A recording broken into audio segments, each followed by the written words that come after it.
Izin, saya sudah melakukan swab. Boleh izin ke maskernya? Ya, silakan. Assalamualaikum warahmatullahi wabarakatuh. Baru-baru ini Ketua Umum P3 Bapak Soeharto Monoarfa menyatakan target 11,3 juta suara di pemilu tahun 2024. Sesuai dengan pernyataan tersebut, bersama saya kini telah hadir seorang anggota DPR RI sekaligus Ketua di bidang isu-isu strategis DPP P3, Ibu Iliza Sadudin Jamal. Assalamualaikum Ibu. Assalamualaikum warahmatullahi wabarakatuh. Selamat Ibu atas terpilihnya Ibu sebagai pengurus di bidang isu-isu strategis di P3. Terima kasih. Ibu boleh kita berbincang singkat. Jadi langkah-langkah utama yang akan P3 lakukan untuk memenuhi target 11,3 juta suara di pemilu tahun 2024 Ibu. Ya, izin juga saya juga sudah melaksanakan swab dan insya Allah kita terus harus menjaga protokol kesehatan karena memang ya mudah-mudahan virus corona ini segera berakhir. Ya tentu keberadaan P3 hari ini dengan kepengurusan yang barunya yang dipimpin oleh Bapak Soeharto Monoarfa punya target-target yang akan dicapai di tahun 2024 nanti. Itu sebetulnya mengulang apa yang pernah dicapai oleh Partai Persatuan Pembangunan. Dan ketika kita mentargetkan sesuatu, tentu harus ada langkah konkret yang harus dilakukan. Nah, kami, terutama saya melihat ya, untuk kepengurusan yang baru ini, ya beliau bekerja itu tidak sporadis, tapi semua itu beliau kerjakan secara terencana dengan cukup baik, terutama dengan melibatkan tim independen untuk melakukan survei, dan survei yang dilakukan ini tentu kalau basisnya data, targetnya akan jelas. Di mana tempat yang akan diintervensi, wilayah mana, ya. Kemudian ketika targetnya jelas, sehingga kita kan nggak membuang-buang energi. Kita tahu lumbung-lumbung suara P3 pernah ada di mana saja, dan kira-kira ketika kita mau melakukan usaha, kita udah tahu di sini nih punya peluang besar. Hari ini P3 hadir dengan wajah baru. Tahun 2024 pemilihnya itu nanti didominasi oleh kelompok millennials, dan komitmen itu untuk bagaimana agar P3 merubah keberadaannya yang selama ini dianggap sebagai partai orang tua, pemilih tradisional gitu ya. Tapi hari ini tampil dengan wajah baru di mana rekrutmen kepengurusan yang ada itu juga didominasi juga oleh anak-anak muda.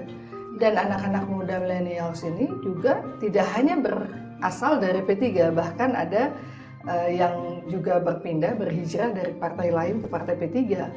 Dan mereka adalah tokoh-tokoh muda yang selama ini sudah bekerja di tengah-tengah masyarakat. Dan ini sebuah energi baru bagi P3. Kemudian 30% kuota perempuan di dalam kepengurusan itu sudah terpenuhi. Dan juga didominasi oleh kelompok milenial, kelompok muda gitu ya. Struktur kepengurusan partai itu juga lebih ramping. Biasanya kan kalau ramping tuh larinya lebih kencang gitu ya. Jadi targetnya adalah bagaimana agar pengurus harian yang 45 ini nantinya bisa berlari kencang. Kemudian saya misalnya dengan isu-isu strategis, tentu harapannya keberadaan kita ini ya bisa memotivasi masyarakat ya, kepengurusan di seluruh tingkatan. Dan kemudian dari rencana yang baik, kemudian pola kerja, semua itu terukur nantinya. Ya mudah-mudahan ini Allah mudahkan segala ikhtiarnya. Amin. Jadi memang saya melihat masyarakat hari ini juga menaruh kepercayaan besar terhadap P3. Ketika dengan lahirnya kepengurusan ini, banyak yang sangat mengapresiasi, terutama anak-anak muda. Wah, ternyata P3 itu, partai Islam itu ya sangat akomodatif, sangat modern juga, mengajak anak-anak muda untuk bisa ikut bersama-sama dalam perjuangan partai ini. Kenapa sih Bu bisa memikirkan ide untuk membangkitkan jiwa-jiwa anak muda masuk ke dalam partai P3 ini Bu? Ya, itu tadi karena memang kan kita tahu akan ada bonus demografi gitu ya. Dan itu benar-benar P3 harus hadir gitu untuk bagaimana hadir di tengah-tengah para kelompok millennials ini, bahkan kelompok Z nantinya ya. Jadi di era teknologi ya, dan kemudian dominasi pemilih adalah anak muda nantinya. Nah, kalau kita nggak dari sekarang membenahi itu, melibatkan mereka, mengajak mereka, ya tentu kita akan tertinggal. Maka kan kalau hadis dikatakan didik anakmu sesuai dengan zamannya. Nah, P3 hadir untuk mengikuti itu, hadir dengan sesuai dengan zamannya. Zaman anak muda, ya sudah, bagaimana caranya strategi kita agar anak muda itu ikut bersama-sama dengan P3 dan berjuang bersama-sama dengan P3. Jangan hanya jadi penonton, tapi mereka harus menjadi orang yang terlibat di dalam pembangunan Indonesia ini. Maka tagline barunya P3 yaitu merawat persatuan dengan pembangunan. Nah, begitu. Sangat luar biasa ya. Nah, Ibu, untuk saat ini seberapa optimis sih Partai P3 untuk mencapai target 11,3 juta suara di pemilu 2024? Ya, ketika kita targetkan sesuatu, pasti diawali dengan perencanaan yang baik, pendataan yang bagus, kemudian apa yang mau ditargetkan, gimana cara untuk mencapai target itu, ya dengan pengkaderan, pelatihan.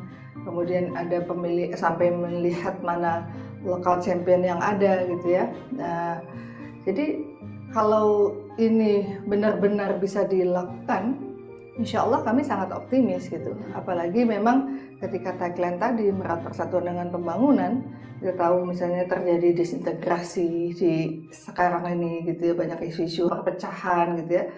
Tapi P3 harus hadir, apa-apa yang menjadi kebutuhan masyarakat gitu ya, memberikan pencerahan, hadir untuk memberikan dukungan dengan program nyata gitu.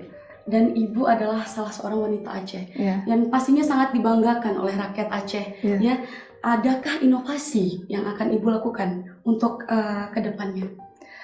Ya, kalau P3 ini ya benar-benar kali ini kalau istilah kawan-kawan di DPR itu pecah telur itu untuk Aceh. Karena udah lama sekali vakum, nggak ada perempuan gitu ya mewakili Aceh. Artinya memang terjawablah, daerah syariat itu tidak akan menghalangi perempuan untuk maju, untuk berada di posisi-posisi strategis. Dan kemudian tentu Aceh ini bagi P3 sebetulnya daerah yang sangat istimewa dan diistimewakan gitu. Dan kemudian kalau kita flashback ke belakang, Aceh itu merupakan lumbung suaranya P3. Ya, harapan kita dengan kerja-kerja nyata, dengan kita peduli dan kemudian benar-benar berjuang sepenuh hati dengan baik ya, tentu sesuai dengan apa yang Allah mau dan apa yang masyarakat inginkan gitu, insya Allah ke depan simpati itu akan datang lagi untuk P3. Bagi saya akan berjuang, berusaha untuk bagaimana agar P3 itu benar-benar bisa berada di hati masyarakat. Nah, insya Allah saya segenap hati apa yang bisa saya lakukan. Yang pertama, meluruskan niat untuk ibadah. Jadi kalau beramar ma'ruf nahi mungkar, melakukan kebaikan harus dengan kebaikan, dan juga mencegah kemungkaran juga harus dengan kebaikan. Karena memang ini yang memang dicontohkan oleh Rasulullah. Dan komitmen keislaman dengan kemodernan saat ini itu kan sangat berkaitan satu sama lain. Banyak anak muda sekarang yang menunggu itu. Artinya mereka tetap bisa berkreativitas, mereka tetap bisa melakukan inovasi, mereka bisa melakukan lompatan besar untuk melakukan kemajuan di Indonesia ini. Tapi mereka menunggu partai mana? Ya mudah-mudahan nanti partainya menentukan itu adalah P3. Karena memang kita tahu Indonesia akan mencapai kejayaan dari sisi ekonomi, kekuatan ekonomi dari survei-survei yang kita lihat. Indonesia akan pada posisi nomor 5 di dunia gitu ya, kekuatan ekonominya ke depan. Jadi ya tentu itu semua tidak tidak terlepas dari apa yang akan dilakukan oleh anak-anak muda hari ini dan partai mana yang bisa mengajak mereka, gitu ya.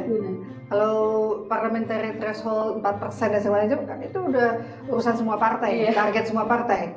Tapi saya sangat yakin insya Allah ya dengan P3 hari ini, saya ingin meyakinkan semua orang itu, ayolah bergabung bersama P3. Saat ini mayoritas umat Islam ada di Indonesia, jangan tinggal diam, jangan hanya menjadi penonton dan hanya berharap dan berdoa saja, lakukan sesuatu. Bergabung dengan partai ini untuk mencapai tujuan, yaitu menuju Allah dengan husnul khotimah insyaallah. Amin, amin, amin, amin. Semoga segala sesuatu yang sudah diupayakan mencapai targetnya ya Bu ya. Amin insyaallah. Baik, dengan berakhirnya pernyataan dari Ibu Liza, maka berakhir juga perbincangan kita pada hari ini. Masya Allah. Terima Kami pamit undur diri. Assalamualaikum warahmatullahi wabarakatuh. Waalaikumsalam warahmatullahi wabarakatuh.